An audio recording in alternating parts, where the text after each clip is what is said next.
আমার সঙ্গে এই মুহূর্তে যে দুজন অতিথি রয়েছেন, উত্তর কলকাতা লোকসভা কেন্দ্রের কংগ্রেস প্রার্থী এবং প্রাক্তন সাংসদ ওই রাজ্যের প্রদীপ ভট্টাচার্য। প্রদীপবাবু, আপনাকে স্বাগত। এবং শুভজিৎ নস্কর রয়েছেন, অধ্যাপক শুভজিৎ নস্কর। আমি প্রদীপবাবু প্রথম আপনার কাছেই আসি। এনএসজি আরও একটি সংস্থা যা কংগ্রেসের আমলে, আরও নির্দিষ্ট করে বললে ইন্দিরা গান্ধী যখন এদেশে প্রধানমন্ত্রিত্ব করছেন তার আমলে তৈরি, এবং সম্ভবত ইন্দিরা গান্ধীর আমলে তৈরি শেষ এমন একটি সংস্থা যা একটি জাতীয় প্রতিষ্ঠান হিসেবে এবং আমাদের তাজ হিসেবে, দেশের গর্ব হিসেবে এখনও কাজ করে চলেছে। তাকে কি সত্যি কোনো স্তরেতেই রাজনীতির জায়গাতে নামানো যায়, রাজনীতির প্রয়োজনে ব্যবহার করা যায়? মমতা বন্দ্যোপাধ্যায় সন্দেশখালী প্রসঙ্গে যেটা বলছেন, তিনি তার কোন প্রয়োজনে আমি বলছেন না, জানি না সেটা, কিন্তু এনএসজিকে কি এই প্রয়োজনে ব্যবহার করা যায়? না, এনএসজি ব্যাপারটা বলার আগে একটি কথা বলা খুব দরকার। সেটা হচ্ছে যে পশ্চিমবাংলায় তো এর আগে কখনো এনএসজি আসেনি। পশ্চিমবঙ্গে এর আগে সিবিআই এসছে, কম এসছে।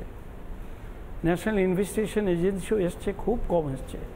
এমনকি মনমোহন সিং অবশ্য একবার চেয়েছিলেন যে কলকাতাতে ন্যাশনাল ইনভেস্টিগেশন এজেন্সি একটা দপ্তর খুলবেন বলে, হাব তৈরি হোক। হ্যাঁ, কিন্তু সেটা জমির অভাবে করা সম্ভব হয়নি। বাদুর কাছে জমি দেখানো হয়েছে, জমি দেখানো কিন্তু হয়নি। আমি এই কথাগুলো বললাম এই জন্যই যে আমার মনে আছে আমি নরসিমা রাও যখন ভারতের প্রধানমন্ত্রী, তখন একদিন ওনার সঙ্গে আমার ব্যক্তিগত খুব ভালো পরিচয় ছিল। ওনার সঙ্গে আমি তানজানিয়া গিয়েছিলাম। তা আমি বলেছিলাম, স্যার আপনি কলকাতায় আসছেন না কেন? তো বলো, কলকাতায় যেতে আমার সিকিউরিটি আমাকে অপোজ করে, কারণ ওখানে টেররিস্টদের ব্রিডিং গ্রাউন্ড, সুতরাং খুব সাবধানে যেতে হয়। আচ্ছা। এবং কলকাতায় তিনি যখন এসেছিলেন, আমার মনে আছে আমি সঙ্গে ছিলাম, রুট চেঞ্জ করে দিয়েছিল এসপিজি, মুহূর্তের মধ্যে রুট চেঞ্জ করে দিয়েছিল। আমি এই কথাগুলো বলছি এই কারণেই যে এই জায়গাটা কেন বাংলা এই জায়গায় পৌঁছলো, আজ এই জায়গায় পৌঁছলো কেন, এইটাই তো আজকের বাংলার মুখ্যমন্ত্রীকে ভাবতে হবে। এনএসজিকে গালিগালাজ করতে কোনো লাভ নেই। এনএসজি তার যে কাজ, সেই কাজটা তাকে করতেই হবে, যেই বাধা দিক না কেন। কারণ এনএসজি তো ভারতের নিরাপত্তার জন্য পরিশ্রমটা করছে, কোনো ব্যক্তিত্ব স্বার্থের ব্যাপার নয়। ঠিক।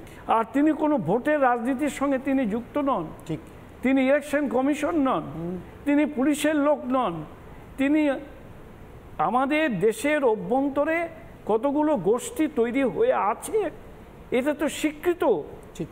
সেই গোষ্ঠীগুলো আমাদের দেশের আভ্যন্তরীণ নিরাপত্তাকে ক্ষুণ্ণ করার জন্য অনবরত বিদেশের সঙ্গে হাত মিলিয়ে চক্রান্ত করে চলেছে। ঠিক। সেই জায়গাগুলোকে কে আটকাবে? ন্যাশনাল ইনভেস্টিগেশন এজেন্সি আটকাবে, এনএসজি আটকাবে। এদের মৌলিক দায়িত্ব হচ্ছে এই কাজগুলো করা।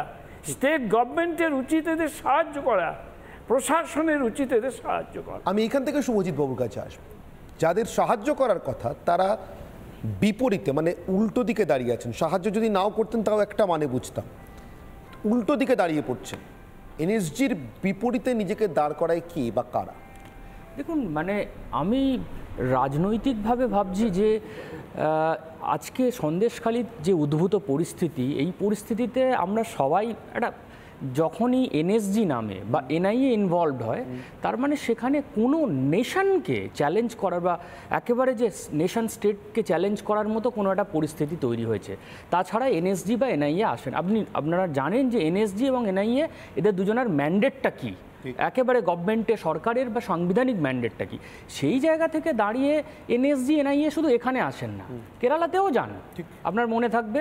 কিন্তু এখানে আমার মনে হয় মুখ্যমন্ত্রী মমতা বন্দ্যোপাধ্যায় নিজে বিভিন্ন সভায় গিয়ে এই যে একেবারে টার্গেট করা, কি ওরা বোধহয় হয়তো এসে রেখে গেছে, এই যে এজেন্সিকে টার্গেট করা। আফটার অল এনএসজি এনআইএ তো কোনো পলিটিক্যাল পার্টির কোনো এজেন্সি নয়, যদিও পলিটিসাইজ আনফর্চুনেটলি করা হচ্ছে।